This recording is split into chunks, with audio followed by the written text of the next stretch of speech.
Dear student, आज ई lecture के अंदर जो हम टॉपिक पढ़ रहे हैं वो है फाइनेंशियल मॉडलिंग। फाइनेंशियल मॉडलिंग जो है आपका एक रिसेंट लेटेस्ट जो आपका फाइनेंस के एरिया में एक टॉपिक है। फाइनेंशियल मॉडलिंग से पहले हमें समझना होगा कि फाइनेंशियल मॉडल होता क्या है। फाइनेंशियल मॉडल आपको ये बताएगा कि हम एक ऐसी ब्लूप्रिंट या मॉडल पेश कर रहे हैं जिसके अंदर हमें किसी प्रोजेक्ट के रिगार्डिंग इन्फॉर्मेशन चाहिए होगी। वो इन्फॉर्मेशन कैसे हो सकती है, उसको हम यूज़ ऑफ फाइनेंशियल मॉडलिंग की हेल्प से समझते हैं। बिजनेस के अंदर फाइनेंशियल एनालिसिस की कुछ डिसीजन हमें लेने पड़ते हैं जिसमें हमें फाइनेंशियल मॉडलिंग उसमें हेल्प करता है। जैसे कि हम आते हैं, देखो यहाँ पे लिखा हुआ है use of financial modelling.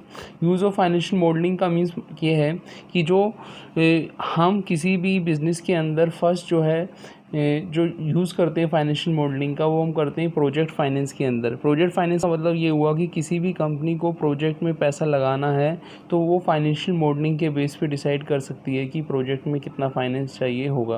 Project finance के बाद जो नेक्स्ट आता है वो आता है merger and acquisition. Merger and acquisition, जैसे आपने मर्जर्स पढ़ा है, टाइप्स ऑफ मर्जर पढ़े, एक्विजिशन और टाइप ऑफ एक्विजिशंस पढ़े। तो दो कंपनियों का मर्ज करना है तो मर्जर करना चाहिए या फिर नहीं करना चाहिए, मर्जर करने से पहले हम फाइनेंशियल मॉडलिंग की हेल्प से वो डिसीजन ले सकते हैं। फिर आपने डिस्काउंटेड कैश फ्लो मॉडल आपने पढ़ा होगा कैपिटल बस्टिंग के अंदर, कैसे हम कैश एंड फ्लो के बेसिस पर हम किसका डिसाइड करते हैं, आपका IRR हुआ, आपका NPV हुआ। तो वो जो आपकी ARR, IRR, NPV थी, उनके बेस पर हम डिसीजन मेकिंग करते हैं। फिर है वैल्यूशन। वैल्यूशन हम किसी के रिगार्डिंग भी कर सकते हैं, सिक्योरिटी के रिगार्डिंग भी कर सकते हैं, बिजनेस के रिगार्डिंग भी कर सकते हैं। नेक्स्ट जो है कैपिटल रेजिंग। कैपिटल रेजिंग का मतलब है हमें पैसा इक्विटी से उठाना है बिजनेस के लिए, या फिर हमें पैसा डिबेंचर से लेना है, तो उसका डिसीजन भी हम फाइनेंशियल मॉडलिंग की हेल्प से करते हैं। ऑप्शन प्राइसिंग जो हम पढ़ते हैं, आपने डेरिवेटिव्स पढ़ा होगा, डेरिवेटिव्स के टाइप्स ऑफ डेरिवेटिव्स थे, याद हो आपको। उसके अंदर हमने पढ़ा था आपका फर्स्ट रहता है फॉरवर्ड, फिर रहता है आपका फ्यूचर और फिर रहता है ऑप्शन। तो ऑप्शन प्राइसिंग के अंदर डेरिवेटिव की प्राइसिंग क्या होगी वो भी हम फाइनेंशियल मॉडलिंग की हेल्प से डिसाइड कर सकते हैं। तो यहाँ पे हमने समझा कि फाइनेंशियल मॉडलिंग कैसे बिजनेस के लिए यूज़फुल है। अब हम फाइनेंशियल मॉडलिंग की मीनिंग को कंप्लीट करते हैं। जैसे फाइनेंशियल मॉडलिंग क्या है, फाइनेंशियल मॉडल जो है is the system of mathematical equation, logic और data that describe the relationship between financial and operating variable. कि कोई भी बिजनेस के अंदर जो भी डिफरेंट फंक्शनल एरिया रहते हैं, वहाँ पे हमें प्लानिंग, डिसीजन के लिए, फंक्शंस के लिए हमें पहले से ही क्या करना पड़ेगा, एक फाइनेंशियल मॉडल बना के देना होगा। और उस फाइनेंशियल मॉडल के अंदर क्या होगा, जैसे लिखा हुआ है one and more financial variable होगा the model user can manipulate, जिसमें वो चेंज कर सकता है वेरिएबल को, ठीक है ना। और वो डिसीजन में हमें हेल्प करेंगे। स्ट्रेटेजिक डिसीजन वो होते हैं, जैसे purpose is to influence the strategic decision. Strategic decision वो रहते हैं कि जो डिसीजन हम बार बार नहीं लेते, एक बहुत लॉन्ग टर्म के बाद लेते हैं। जैसे ये जो मैंने आपको एग्जांपल दिए थे, प्रोजेक्ट फाइनेंस का दिया था, डिस्काउंटेड कैश फ्लो का दिया था, मैंने आपको कैपिटल रेजिंग का एग्जांपल दिया था, ऑप्शन प्राइसिंग का दिया था। तो ये जो डिसीजन रहते हैं ये हम बहुत टाइम डिफरेंस के बाद लेते हैं। ये बड़े बड़े स्ट्रेटेजिक डिसीजन वो रहते हैं, जो बड़े बड़े डिसीजन रहते हैं, जो बहुत लंबे टाइम के बाद जो टॉप मैनेजमेंट के इन्वॉल्वमेंट जिसमें रहता है, उनको हम क्या मानते हैं, स्ट्रेटेजिक डिसीजन मानते हैं। तो अब हम ये पढ़ेंगे कि ये जो अपना फाइनेंशियल मॉडल जो है,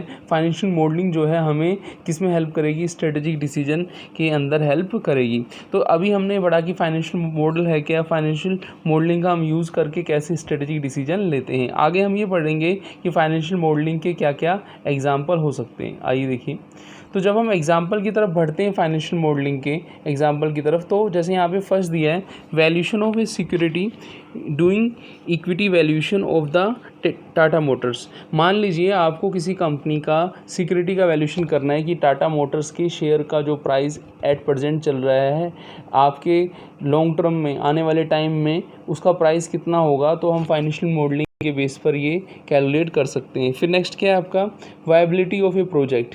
वायबिलिटी ऑफ प्रोजेक्ट का मीन्स ये हुआ कि जैसे मान लीजिए हम एक प्रोजेक्ट देखें, जैसे इस building bullet train between Bombay and Pune is financially viable project, कि हमें जो हमने बॉम्बे से पुणे के लिए जो हमने बुलेट ट्रेन का जो हमने प्रपोजल रखा है, क्या वो प्रोजेक्ट सही है। तो इसका हाँ या ना हमें किससे पता चलेगा, फाइनेंशियल मॉडलिंग से पता लगेगा। फिर नेक्स्ट लिखा हुआ है benefit of merger, how much price Amazon should pay to acquire the Snapdeal. जो अमेजन यदि स्नैपडील का एक्वायर करती है तो उसको एक्वायर करने से कितना पेमेंट करना पड़ेगा, दूसरा कि वो एक्विजिशन करने का फ़ायदा है या फिर नहीं है। तो एक्विजिशन करने से पहले हम फाइनेंशियल मॉडलिंग के बेस पर ये डिसाइड कर सकते हैं। फिर लिखा हुआ है financial credit analysis of A company. Financial credit analysis, जैसे इसका एग्जांपल हम ले सकते हैं कि जब बैंक लोन देता है, shall bank give to loan any project, कि किसी प्रोजेक्ट के लिए XYZ कोई भी प्रोजेक्ट है उसके लिए बैंक लोन देगा या फिर नहीं देगा, तो वो फाइनेंशियल एनालिसिस या क्रेडिट एनालिसिस के बेस पर ही लोन देता है। तो फाइनेंशियल एनालिसिस या क्रेडिट एनालिसिस जो हम करते हैं वो फाइनेंशियल मॉडलिंग के अंदर हम सीखते हैं। नेक्स्ट क्या है आपका project report, how to get funding for startup. जैसे स्टार्टअप की बात करें, जैसे कि आपने देखा होगा कि जियो जो था, जियो को किसने शुरू किया था, रिलायंस ने शुरू किया था। तो क्या रिलायंस को जियो में जो इन्वेस्टमेंट किया है वो उसको करना चाहिए था, तो इसका डिसीजन भी हम फाइनेंशियल मॉडलिंग की हेल्प से करते हैं। कॉर्पोरेट फाइनेंस का देखें, how much investment Reliance need to do for Jio Infocom.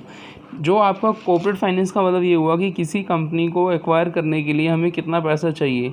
आपको पता हो तो जो रिलायंस ने जियो में पैसा लगाया होगा, तो ये क्या डिसीजन रातों रात हुआ होगा? नहीं, इसके पीछे फाइनेंशियल मॉडलिंग रही होगी। फाइनेंशियल मॉडलिंग के अंदर कुछ पैरामीटर्स रहते हैं, उन पैरामीटर्स को हमने चेक किया होगा कि भाई पैसा लगाने से फ़ायदा होगा या फिर नहीं होगा। इन सारे पैरामीटर्स को चेक करने के बाद ही जो हमने 3000 लाख करोड़ रुपए लगाए थे रिलायंस ने जियो के अंदर, तो वो बहुत बड़ा डिसीजन था। तो कहने का मतलब ये रहा कि ये जो अपना टॉपिक है फाइनेंशियल मॉडलिंग, हाँ, यहाँ पे हम ये समझेंगे कि ये जो इतने बड़े बड़े डिसीजन हैं ये हम कैसे लेते हैं। मिलते हैं नेक्स्ट वीडियो में। थैंक्स।